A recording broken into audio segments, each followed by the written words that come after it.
观众朋友好，这里是大时局，我是袁成。全国运动会的镜头炸出了一场政治地震，该出现的蔡奇突然消失，该缺席的张幼霞却坐进了体育代表团。央视播出他的讲话后，又悄悄把画面删掉。这不是单纯的排场调整，而是一场正在镜头里上演的权力再分配。与此同时，西安书记方红卫被带走，传出牵连习近平的胞弟习远平。红色家族的钱袋子被掀开，内部斗争的暗线全浮出水面。更惊人的是，海外传出消息，在即将到来的中共21大上，党内两股力量正在集结。红二代上书要求恢复接班人制度，矛头直指终身执政。一边是广州镜头的诡异距离，一边是党内风向的全面反弹。这场政治寒流可能正是后习时代的前奏。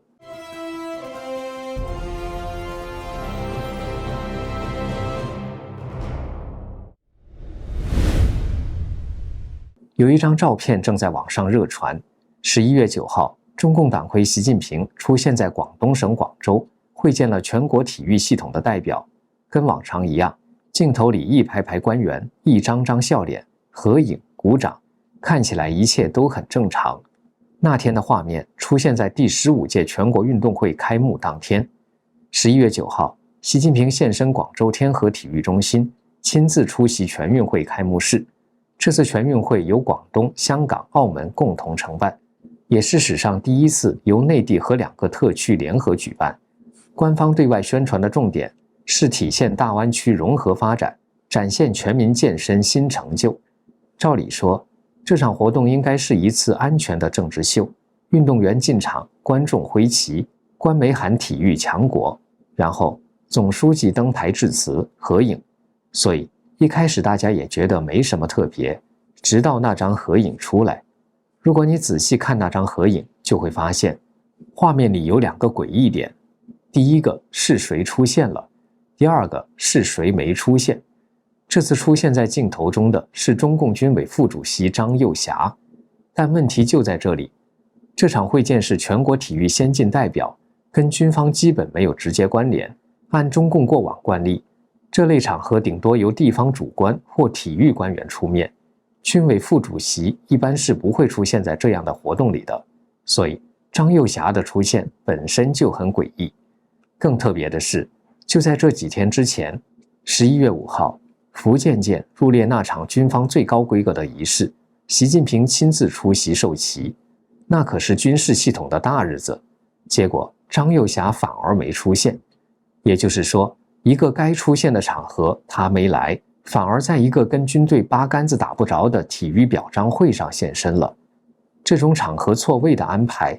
对熟悉中共政治节奏的人来说，意味着画面背后另有设计。然而仔细观察那张合影，有更诡异的。第一排座位，习近平坐在正中，右边是张幼霞，左边是李鸿忠，但这3个人之间距离异常的远。习近平和张幼霞之间，习近平和李鸿忠之间，大约都隔着2个半人的位置。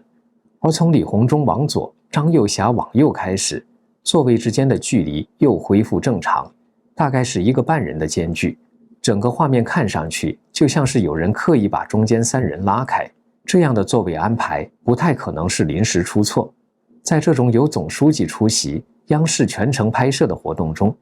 每一张椅子的摆放，每一个人坐在哪里，都是经过层层审定的，并且前排的每张椅子上还写着具体的名字，所以这个距离和座位布置很可能不是摄影角度的错觉，而是一种刻意设计的距离。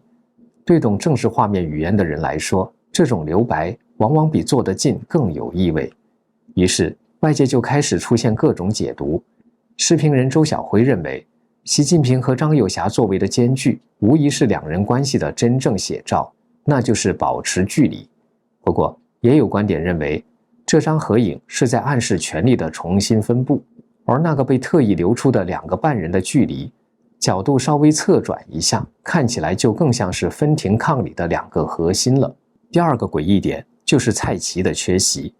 自习近平这次南巡开始，无论是11月5号在海南出席福建舰入列授旗仪式，还是随后几天陪同习近平在广东调研，蔡奇一直都陪在习近平身边。可偏偏到了这一场他最应该出席的场合——全运会和习近平会见体育系统代表时，蔡奇却不见了。这就显得特别蹊跷，因为自1993年第7届全运会起，这类体育系统表彰活动每4年举办一次，历来都是总书记亲自会见，而中办主任必定在场。2017年天津那一届有栗战书，2021年西安那一届有丁薛祥。哪怕是疫情期间出席人数减少，但中办主任照样没缺席。这一次轮到蔡奇，却突然从画面里消失。从官员序列上看，蔡奇是中共政治局常委、中央书记处书记、中办主任。理论上，这样的活动他不可能被遗漏。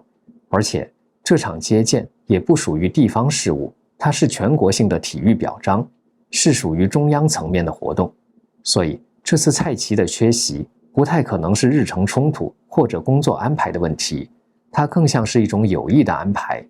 要么是被刻意调离画面，要么就是被安排不参加。周晓辉认为，与2017年相比，今年陪同习近平出席这个活动的高官明显降格，没有副总理级别的政治局委员陪同，没有中办主任陪同，中共全国人大、政协和军方倒是按惯例各出一人。也正因如此，这张合影显得格外耐人寻味。张又侠出现在一个与军方无关的活动上，却和习近平保持着明显的距离。蔡奇没有现身，则让原本应该更完整的画面出现了一个小小的空缺。按照中共惯例，这类会见群众代表的活动往往是政治信号的延续，给外界看党和军队一体的画面，给内部看高层团结的姿态。但照片里的距离，名单上的缺席，反而让团结变成了分裂的证明。接下来插入一段工商时间。我们很多人为了保护牙齿，天天刷牙2、3次，可是眼睛的保养更重要，因为牙掉了还能够植牙补救，视力真伤了就麻烦了。从早到晚盯屏6到8个小时，感觉干涩、酸胀、畏光、眼压紧绷，您是不是也这样？我劝大家，眼睛越早护理越好，越省心。推荐给大家一个小东西，一个非常好用的冷敷眼贴，贴上去大概3分钟，我就明显感觉眼睛放松下来了。这个眼贴里面有3种植物萃取成分，贴上去清清凉凉的，可以帮助您缓解蓝光带来的压力，维持泪膜滋润。有86%的人反馈使用后更放松、更滋润。那么怎么用更到位呢？如果您是日常保养，可以每周2到3次给眼睛做个小 SPA。如果眼睛已经明显干涩，或者是最近用眼很多，可以增加使用频率，白天用2到4片分时短贴，晚上6片连贴6到8个小时，睡一觉。这个眼贴在工作、睡觉时都可以用。我的很多同事就是直接贴着工作，一开始会流泪，试用后就可以了。用完撕下来，不扯皮也不花妆，每天不到半杯咖啡的钱，就能给眼睛一份长期守护。需要的朋友就点击下面的链接，输入我们的优惠码大10局，还可以享受95折优惠。就在张又侠9号现身广州之前，央视先制造了一场小地震。11月3号，新闻联播罕见播出了张又侠的原声讲话。那是在军委机关举行的4中全会精神宣讲会，张又侠作为军委副主席出面讲话。一般情况下，这类报道都只有画面配旁白，极少让高层军方直接出声。但这次不同，央视整整播了30多秒张又侠的原声，语气高昂，情绪激动，反复强调贯彻习主席指示和落实习近平强军思想。对于懂中共宣传节奏的人来说，这可不是随便就能上联播的画面。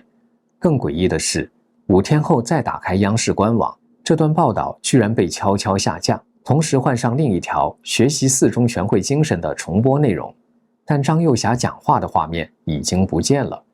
偏偏网上流传的版本，画面角落仍然清楚地标着 CCTV 13重播标记，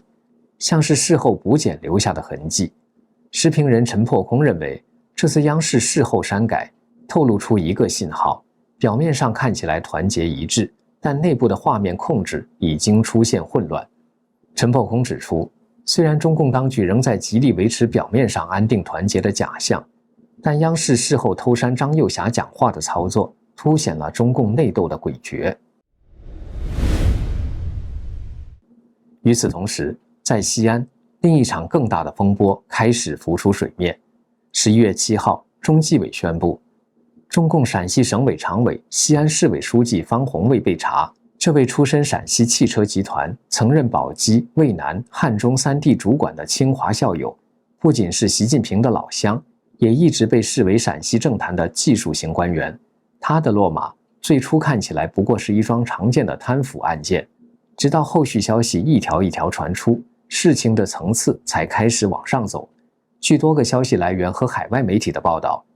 方红卫被带走时，并不是提前通知的配合调查，而是一次突袭。据说那天他原定前往长安曲谷观音禅寺调研宗教工作，途中被中纪委人员拦截，现场脸色发白，双腿发软。这类细节虽然无法核实，但都指向一个共通的特征，这是一次事先没有预告的内部行动。而接下来的传闻让事件变得更敏感。据反共网红蒋网正披露，这起案件可能涉及西安市委宣传部长姚立军，也就是已经落马的另一名地方高官。姚立军早年曾经担任曲江文化产业投资公司董事长，掌握当地文化地产和融资平台，长期和市政府高层关系密切。据说在调查中，他交代的一部分内容，把线索指向了习近平的胞弟习远平。据时评人张天亮披露，姚立军被带走后，初期极其傲慢，因为他自称是习远平的党羽。据传，姚立军贪腐的钱按60%、20%、20%的比例分配，60%给习远平，20%给方红卫，20%自己保留。姚立军曾经一次向方红卫的香港账户打款1.8亿港元，按照这个比例，习远平至少获得5.4亿港币。当然，这些说法都属于传言，并没有官方确认。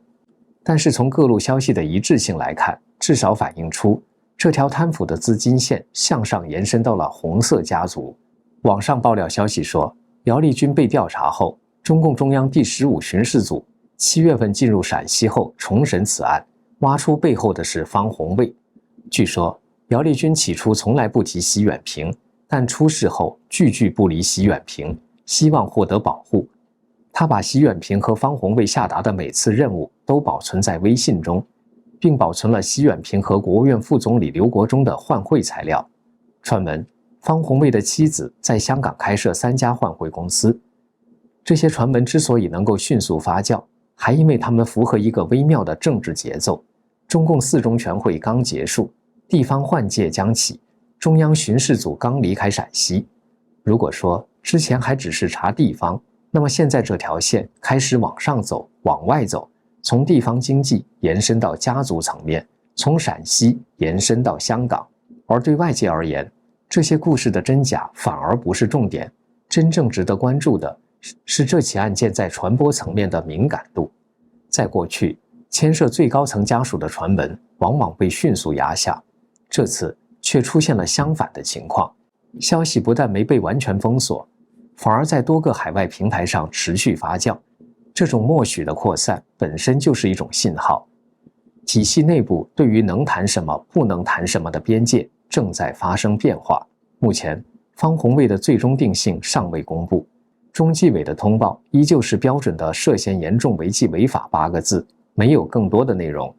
但不论后续结果如何，这场风波至少显示出中共4中全会之后，整个政治氛围并没有真正平静下来。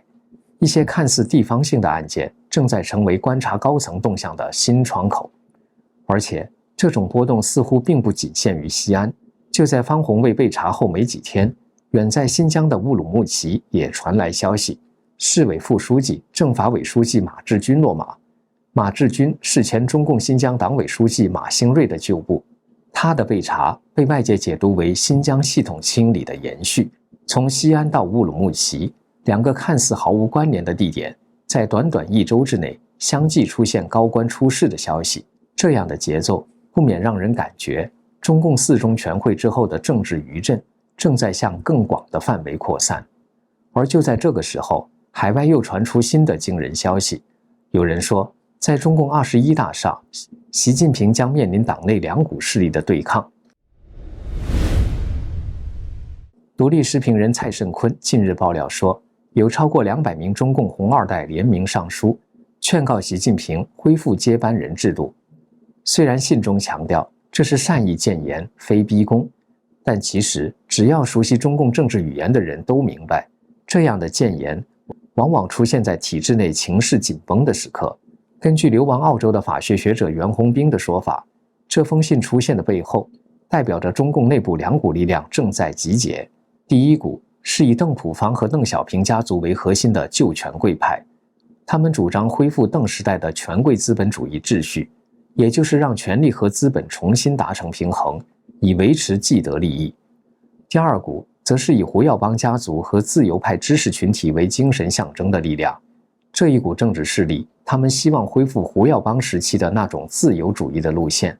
通过自由主义的不断推进社会思想和文化的自由度，最终达到政治改革的目的。袁宏斌认为，这两股势力的出发点虽然不同，但都指向一个共同的目标，结束终身执政的现状。他们不一定真能撼动习的权力，但至少在党内话语权上已经开始有了反弹的迹象。从过去几个月的迹象来看，这个反弹并非空穴来风。例如，习近平在党内的露面频率明显增加，但身边的政治人物却不断更替。又比如，在外交层面，习近平在 APEC 峰会上态度突变，从战狼转向柔软，背后或许正反映出来自内部的压力。袁宏斌还提到，在这场即将到来的中共21大上，这两股力量都可能提出各自的政治诉求。邓系希望恢复权力分流，设立明确的接班架构；胡系则可能呼吁思想解放，推动一定程度的制度松动。这些主张或许未必能被正式提出，但只要有讨论的空间，本身就代表气候正在变化。与此同时，习近平本人依然在推动所谓的21大新路线。袁宏斌指出，习近平的终极目标是共产皇帝化，让自己在任内完成制度封顶，让习思想成为最高准则。他甚至提到，习近平在和普京的私下对话中曾经说70岁还是个孩子，显示出他对长治久安的执念。但外界观察到的是一种看似强势，实则戒惧的姿态。从军方清洗到地方官员轮番落马，再到媒体报道的极端控制，都显示他在不断巩固地基的同时，也在防范着内部的裂缝。对很多观察中国政治的人而言，这场21大的对抗未必是一场公开的斗争，更像是一场无声的权力再分配。就像袁宏斌所说的，当体制内部开始谈论接班人问题时，实际上就是在谈论如何结束一个时代。